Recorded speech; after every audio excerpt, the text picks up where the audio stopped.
예수 그리스도는 어제나 오늘이나 영원토록 동일하십니다. 저는 오늘 여러분과 함께 이런 고통에서 해방을 구하라, 이와 같은 제목으로 은혜의 말씀을 나누고자 합니다. 인간이 있는 곳에는 고통의 문제는 그림자처럼 피할 수 없이 따라오고 있습니다. 욥기에 욥은 말하기를 불티가 마치 하늘로 올라감 같이 인생은 고난을 위해서 태어났다고 말했습니다. 그런데 우리 예수 믿는 사람들은 이 고난의 문제에 관해서 어떠한 마음의 자세를 취해야 될 것입니까? 모든 고난은 모두 다 악마적인 것이라고 생각하고 이 고난에 대해서 우리가 반발해야 될까요? 그렇지 않으면 다가오는 고난마다 이것을 숙명처럼 어깨에 걸머쥐고 눈물을 흘리며 피투성이가 되어서 살아가야만 할까요? 나는 성경을 읽을 때마다 이 고난에 대한 우리 주 예수 그리스도의 태도야말로 우리에게 진실로 밝은 빛을 비추어주고 있는 것을 가슴 깊이 느끼지 아니할 수가 없습니다.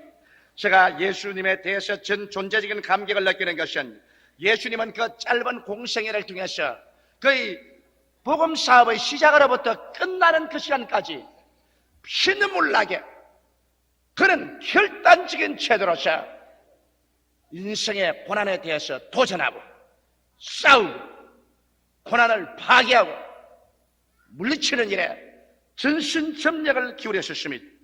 예수님은 인간 고통을 신학적이나 종교적인 논쟁의 대상으로 결코 삼지 않았습니다. 신학이 있기 이전에, 종교적인 논쟁이 있기 이전에 예수 그리스도는 인간의 고난의 문제를 해결하기 위해서 피투성이의 투쟁을 하셨습니다. 나는 오늘 이 전가를 여러분 예수 그리스도의 복음의 선언을 통해서 여러분에게 말씀해 드리고자 하는 것입니다. 예수께서 그 고향 나사렛에 돌아왔었을 때 수많은 사람들이 예수님의 말씀을 듣기 위해서 회당에 모였었습니다. 그럴 때 예수님께서는 이사야에 기록한 예언의 말씀을 인용하셔서 당신이 이 지상에서 행해야 될 복음 사역의 선언을 공개적으로 하셨습니다. 이 복음 사역의 선언 중 제 첫째로 그런 말하기를 내가 온 것은 가난한 자에게 복된 소식을 전하기 위해서 왔다고 말씀한 것입니다. 여러분이 이 말씀을 통해서 보게 될 때 가난은 고통이요 축복이 아닌 것을 분명하게 우리는 알 수 있는 것입니다. 만일 하나님께서 가난을 지으셨다면 예수님께서 구태에 오셔서 가난한 자에게 또다시 복된 소식을 전하기 위해서 왔다는 구차스러운 말을 할 필요가 없을 것입니다. 우리는 창세기에 하나님께서 세계를 지으실 때 근본적인 하나님의 뜻을 잘 보아서 알 수 있습니다. 하나님께서 사람을 지으시고 난 다음 오늘날 소위 말하는 가난한 빈민굴에 쳐넣지 않으셨습니다. 사람을 지어놓으시고 난 다음 헐벗고 굶주려서 죽도록 만들어 놓지 않으셨습니다. 주님께서 동방에 에덴이라는 낙원을 지어놓으시고 그 외에는 상암도 없고 해암도 없게 만들으셨습니다. 각종 열매 맺는 실과가 나게 하셨습니다. 그들은 먹고 마시고 사는 데 있어서 추워라도 부족함이 없게 만들어 놓은 것입니다. 만일 우리의 조상 아담과 하와가 범죄하지 아니했더라면 이 낙원 동산이 우리에게 사라지지 않았을 것이에요. 이 땅이 저주를 받아 가시와 엉겅퀴를 내며 이마에 땀을 흘려야 먹고 사는 일이 일어나지 않았을 것입니다. 근본적으로 가난은 하나님께서 세계를 지으셨을 때 그 뜻이 아니었습니다. 여러분, 하나님께서 우리의 믿음의 조상 아브라함을 택하셨을 때 하나님께서 아브라함에게 약속하신 말씀이 가난이 아니었습니다. 내 전토 친척 아비 집을 떠나 내가 내게 지시할 땅으로 가라. 그러면 내가 내게 복을 주어 너를 창대케 하여 너를 복의 근원으로 만들겠고 너를 축복하는 자에게는 내가 복을 내리고 너를 저주하는 자에게는 내가 저주하려 감으로 말미암아 하나님께서 믿음의 조상으로 택해서 그를 내보낼 때 축복을 약속했지 주께서 가난이나 저주를 약속하지 않으셨습니다. 아브라함이 하나님 앞에 온전한 믿음과 순종으로 섰을 때 성경은 말하기를 아브라함에는 우양과 짐승이 많고 그에게는 금과 은이 풍부하였다라고 성경은 아브라함의 성경에 대해서 증거하고 있는 것입니다. 예수 그리스도께서 이 땅에 오셔서 그가 가난하게 살았습니다. 여러분 알다시피 예수님은 배가 고파서 무화과나무 밑을 찾아가셨습니다. 요도 굴이 있고 산새도 덜집 있지만은 인자는 머리 둘 곳이 없다고 주님께서 고백하셨습니다. 예수님은 한평생 살면서 내 집이란 집을 소유 안 지켰었으며 전셋집이나 사글세빵 하나 가지고 있지 못하셨습니다. 예수님께서는 그러므로 가난한 생활을 일관하셨습니다. 왜 예수께서는 가난한 생활을 하셨습니까? 그것은 성경에 분명히 고린도후서 8장 9절에 우리에게 그 의미를 보여주고 있습니다.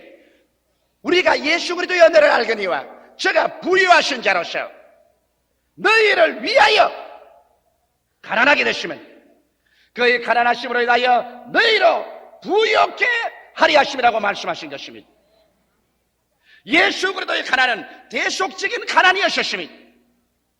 오늘 그러기 때문에 나는 예수 믿고 난 다음 가난한 것을 자랑으로 생각한다. 이것은 잘못된 생각에서 나온 것입니다. 이것은 예수 그리스도의 대속적인 고난을 무효로 하는 것입니다. 예수 그리스도께서 우리를 위하여 가난하게 되신 것을 무시해버리고 마는 것이며 예수 그리스도의 공로를 발로 짓밟는 오히려 죄악을 범하게 되는 것입니다. 오늘날 그리스도의 복음을 위해서 내가 스스로 자처한 대속적인 자원한 마음으로 다른 사람을 도와주기 위해서 가난하게 되지 않은 이상 가난은 예수께서 걸머지고 가신 것이기 때문에 그 가운데서 우리가 영광스럽다고 생각해서는 안 될 것입니다. 성경 갈라디아서 3장 13절에는 이런 말씀이 있습니다. 그리스도께서 우리를 위하여 저주를 받으사 율법의 저주에서 우리를 속량하였으니 이는 기록된 바 나무에 달린 자마다 저주 아래 있는 자라였습니다. 이는 이로 말미암아 그리스도 예수 안에서 아브라함의 복이 이방에게 미치게 하고라고 성경은 말하고 있는 것입니다. 이러므로 예수 그리스도의 복음 선언의 제1차의 조건이 나는 가난한 자에게 복음을 전하러 왔다고 말했습니다. 말할 필요 없이 예수님은 우리 영혼의 가난을 십자가의 피로써 씻으시고 하나님의 말씀과 성령을 주심으로 말미암아 우리 속사람이 살찌게 한 것은 말할 필요 없거니와 우리 일생을 사는 동안 아담이 저주를 받아서 가시와 엉겅퀴를 가져온 것을 마지막 아담 예수께서 대속의 고난을 통하여 우리의 생활에 가시와 엉겅퀴를 제하고 오늘날에 와시는 가난한 자에게 복된 소식을 주님께서 전하러 왔다고 말씀하고 있는 것입니다. 소식이란 것은 여러분 눈으로 받아들일 수 있는 것도 아닙니다. 소식이란 입으로 먹어서 소화시킬 것도 아닌 것입니다. 소식이란 것은 여러분 귀로 들어서 여러분의 마음의 의식이 변하는 것을 말합니다.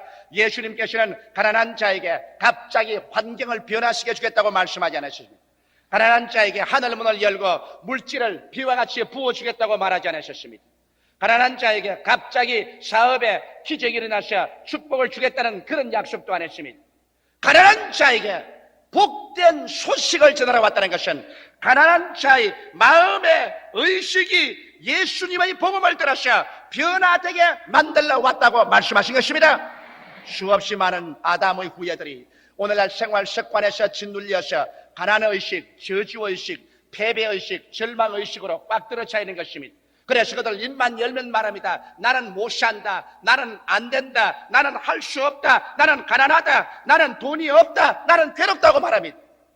이와 같은 저주의식이 우리의 마음 속에서 씻어나가고 우리의 마음 가운데 성공의식, 축복의식, 부여의식, 승리의식으로 꽉 들어차기 전에는 아무리 해도 하나님이 우리를 축복할 수가 없습니다. 축복은 하늘에서 쏟아지는 것이 아니라 축복은 여러분의 의식 속에서 믿음으로 솟구쳐 나오는 것입니다.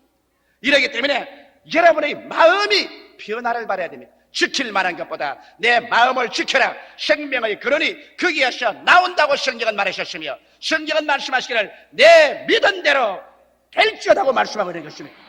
이러므로 여러분과 내 마음이 복된 소식을 들음으로 말미암아 우리 마음 의식이 완전히 변화되어서 우리 마음속에 그리스도 안에서 축복의식과 부여의식으로 마음이 가득 차지하는 것입니다. 눈에는 아무 증거 안 보이고 귀에는 아무 소리 안 들리고 손에는 잡히는 건 없어도 눈을 감고 그리스도를 쳐다볼 때 내 마음속에 예수 그리스도의 고난을 통해서 대속의 연총을 통해서 영혼이 잘됨같이 범사에 잘되며 강건해진 내 모습을 바라보아야 할 것이요 생명을 얻되 넘치게 얻은 나의 모습을 바라보아서 내 마음속에 가난의식과 저주의식과 패배의식과 절망의식을 씻어버리고 승리와 영광과 부여와 풍성의 의식이 그리스도로 말미암아 내 마음속에 넘쳐서 남에게 꾸어줄지라도 꾸지 아니하는, 그래서 모든 일에 항상 모든 것이 넉넉하여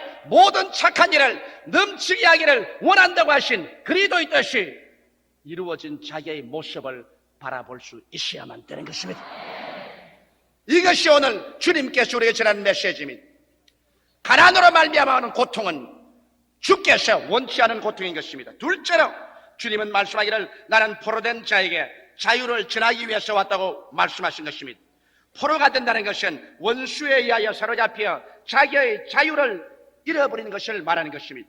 여러분, 포로는 죄에 포로된 자가 있습니다. 얼마나 많은 사람이 아무리 의식적으로 그러한 죄에서 벗어나려고 몸부림을 쳐도 안 되는 그런 것은 포로된 것입니다. 음란에 포로된 사람, 도박에 포로된 사람, 도적질에 포로된 사람, 사기와 살인에 포로된 사람들이 얼마나 많습니까? 최근에도 어떤 자매님 한 분 와서 자기 남편이 포카에 포로가 되었어. 있는 돈 다 갖다 밀어넣고 아무리 말려도 안 되고 아무리 울어도 안 되니 일을 어떻게 하면 좋겠습니까? 나에게 와서 수없이 그렇지 않겠다고 약속을 하면서도 돌아서서는 또다시 옛사람 그대로 돌아가 버리니 일을 어찌하면 좋겠습니까? 탄식을 했습니다. 내가 미국에 있을 때 어떤 어머니 한 분은 내게 와서 내 손목을 잡고 울었습니다. 왜냐하면 자기의 아들이 도박에 빠졌어. 있는 돈 다 가지고 도박장에 가서 다 날려버리고 빚을 태산같이 짊어지고, 목사님 나는 어떻게 해야 되겠습니까? 수없이 많은 사람들이 겉으로 볼 때는 분질하게 자유인 같지만은 그러나 죄악의 포로가 되어서 거기에서 아무리 몸부림치고 애써도 놓여나지 못하는 사람들이 있습니다. 죄악으로 말미암아 포로된 것, 이와 같은 고통을 주님께서는 여러분이 다하기를 원치 않습니다. 오늘 주님께서는 음란과 도박과 도적질과 사기와 살인과 같은 이와 같은 죄악의 포로에서 여러분을 놓아주기 위해서 이 자리에 성령으로 와 계신 것입니다. 그뿐 아닙니다. 악한 습관에 중독된 포로들이 얼마나 많습니까? 술에 중독된 사람, 마약에 중독된 사람, 담배에 중독된 사람, 그래서 자기는 자유인인 같지만은 사실은 자유인이 아닙니다. 술이 시키는 대로 하고 마약이 시키는 대로 하고 담배가 시키는 대로 하고 있는 것입니다. 전번달 동경에서 제가 성회를 인도할 때 정월달에 동경 성회에 마약 중독자 한 사람이 참석했었습니다. 그런 마약 중독에서 노연하기 위해서 힘을 다하고 돈으로 할 수 있는 건 다하고 의학적인 치료를 다 바라보았습니다. 그러나 도저히 벗어날 수가 없었습니다. 절망에 처했습니다.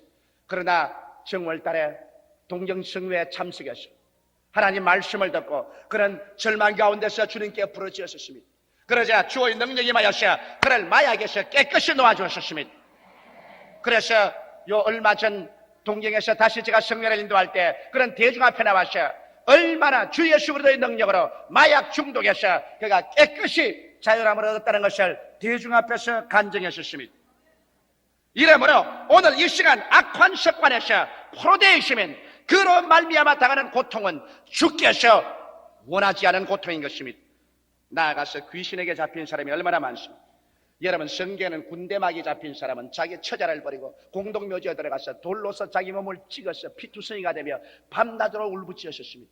아무도 그를 도와줄 수가 없었습니다. 아무도 그 있는 그것을 근처를 지나갈 수도 없었습니다. 예수께서 이 군대막이 잡힌 자를 건지기 위해서 배를 타고 풍랑을 헤치고 나가서 그 사람을 건져서 새롭게 해준 기록이 있습니다. 막달라 마리아 보십시오. 아리따운 처녀. 그러나 그런 마귀에게 잡혔습니다. 7 귀신이 들어가서 그 몸을 팔고 그런 인생을 처절한 절망에 버려놓고 있었습니다. 예수님께서 그를 만나기 전까지 그런 7 귀신이 시련대로 했습니다만 예수께서 막달라 마리아를 만나서 그에게 7 귀신을 내어 쫓고 보혈로 씻어주자 그런 성녀가 되고 마는 것입니다.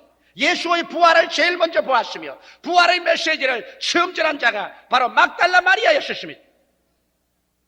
오늘날은 스트레스의 시대라고 말합니다.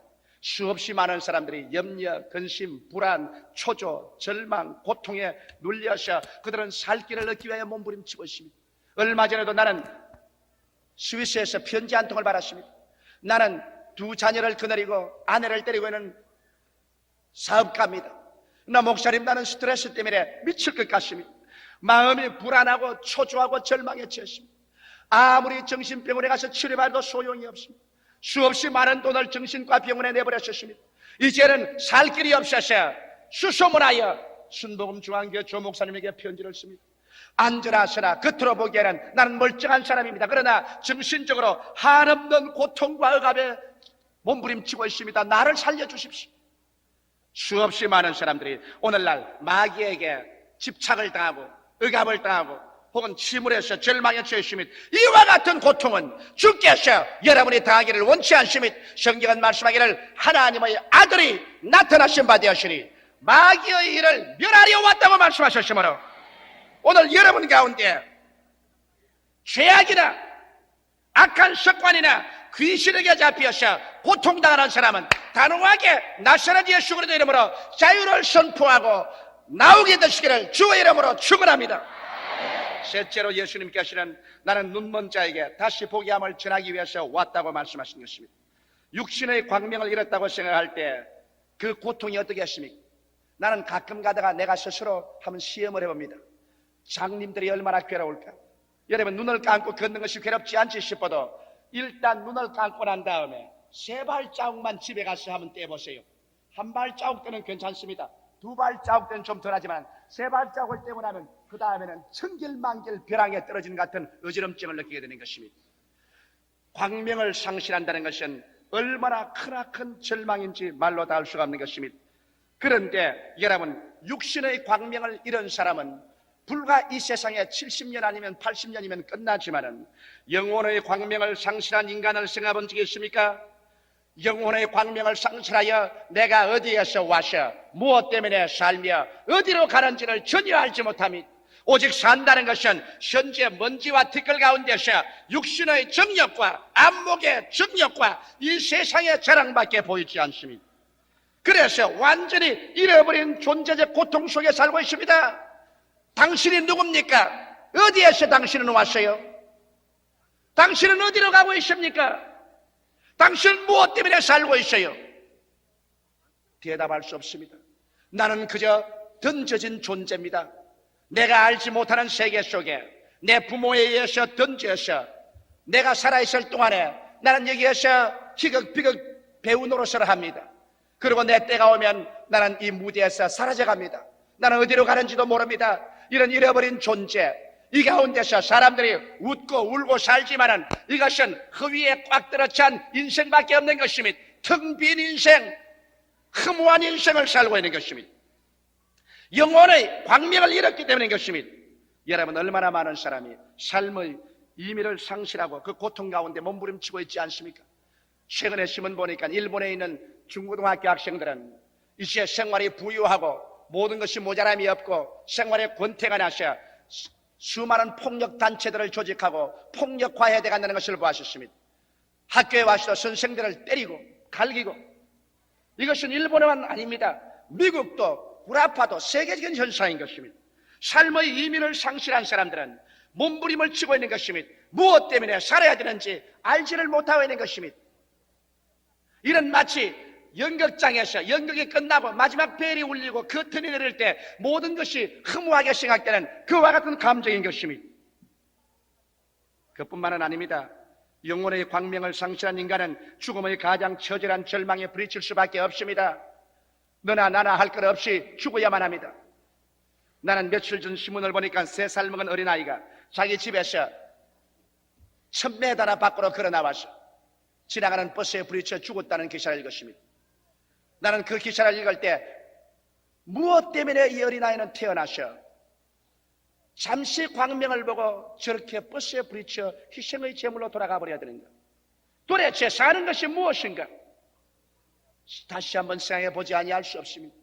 여러분, 우리가 인생이 존귀하다고 말하지만 이 종기가 무엇입니까? 얼마 있지 아니하여 한 주먹 흙으로 돌아가고 땅속에 파묻히고 그 위에 풀이 돋고 그 다음에는 그 모든 공적도 사라지고 명예도 지위도 권세도 다 사라져버리고 마는 것입니다. 시 얼마 있지 아니하여 사람들은 그 이름을 잊어버리며 그의 삶의 흔적조차 사라져버리고 마는 것입니다. 너의 인생이 무엇이냐? 잠시 있다 사라지는 안개니라. 내일 일을 자랑치 말라. 오늘 내게 어떠한 일이 일어날지 알지 못하느라고 성경은 말하고 있는 것입니다. 눈먼 자의 슬픔이 여기에 있는 것입니다. 그런데 예수께서 오셔서 영혼의 눈이 어두워서 그 광명을 상실하고 그래서 그로 말미암아 다가오는 죄책과 정죄의 절망, 허무와 무의미의 절망, 죽음의 절망이 허덕이는 고통을 당하기를 원치 않는다고 말했습니다. 이와 같은 고통은 주께서 건지기 위해서 온 고통인 것입니다. 오늘 이 시간에 하나님의 아들 나사렛 예수 앞에 나오면 죽었다가 부활하신 그리스도의 손길이 그 마음의 눈에 닿을 때 그 영혼의 광명을 비추이고 죄사함의 그리스도, 영원한 희망과 삶의 목적을 주는 그리스도, 죽음을 절피하고 부활을 주는 그리스도를 바라보고 그런 광명을 잃은 절망적인 고통에서 순식간에 자유를 얻고 승리를 얻게 되는 것입니다. 넷째로 주님께서는 내가 온 것은 눌린 자를 자유케 하기 위해서 왔다고 말한 것입니다. 여러분, 주님께서는 여러분께서 억압을 당해서 살기를 원하지 않습니다.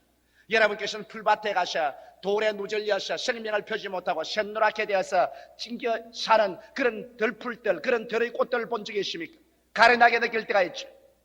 우리 하나님께서 여러분과 나를 지으셨을 때는 우리가 영도, 마음도, 몸도 구김살 없이 주의 영광을 나타내게끔 찬미하게끔 성장하고 자라게 만들어놓은 것입니다. 주께서는 우리가 눌리고 찢기고 꺾어지기를 원치 않으셨습니다. 그러면 여기에 눌린다는 말은 도대체 무슨 말일까요? 정치적인 의미일까요? 물론 그런 의미도 있겠죠. 경제적인 의미일까요? 물론 그런 의미도 있을 것입니다. 그러나 무엇보다도 여기 눌린 자라는 것은 사도행전 10장 38절에 하나님이 나사렛 예수에게 성령과 능력을 기름 붓듯 하였으며 저가 두루 다니시며 착한 일을 행하시고 마귀에게 눌린 모든 자를 고쳤다고 말씀하신 것입니다. 여기에 눌린 자를 주님께서 자유케 하셔 눌린 가운데서 여러분이 고통당하기를 원치 아니한다는 것은 질병의 고통을 말하는 것입니다. 오늘 얼마나 많은 사람들이 질병으로 고통하고 있지 않습니까? 오늘날 성인 남녀들의 최대의 관심은 어떻게 해야 건강한 삶을 살 수 있을까? 여기에 대한 관심인 것입니다. 그래서 제약회사들은 우리에게 건강을 약속하는 수없이 많은 약들을 만들어내고 있는 것입니다. 그러나 여기에 예수께서 여러분과 나에게 위대한 치료자로서 당신을 소개하고 있는 것입니다. 나는 눌린 자를 자유케 하기 위해서 이 땅에 왔다고 주님은 말합니다. 질병은 고통이요 축복이 아닙니다. 예수님은 질병을 신학적이나 의식의 논쟁 대상으로 삼는 것을 결코 용납하지 않으셨습니다. 신학 이전에 예수님은 병을 고쳐놓고 마셨습니다. 의식 이전에 예수님은 병을 고쳐놓고 마셨습니다. 예수께서 유대인의 안식일인 토요일 날에 병을 고치지 아니었더라면 주님은 그만한 비난과 그만한 위협과 생명에 대한 핍박을 받지 않았을 것입니다. 그러나 비록 유대인들이 안식일에 일 못하게 할지라도 주님께서 안식일 날 병자를 보면 귀신을 쫓아내고 등이 굽은 자를 고치고 죽은 자를 살려내는 기적을 베푸는 것입니다. 왜? 예수님이 오신 목적은 고통당하는 인류를 건지기 위해서 온 것입니다. 고통에서 사람들을 살리기 위해서 왔기 때문에 인간을 고통에서 건지는 것은 종교 이전의 문제요, 신학 이전의 문제요, 의식 이전의 과제로 삼은 것입니다.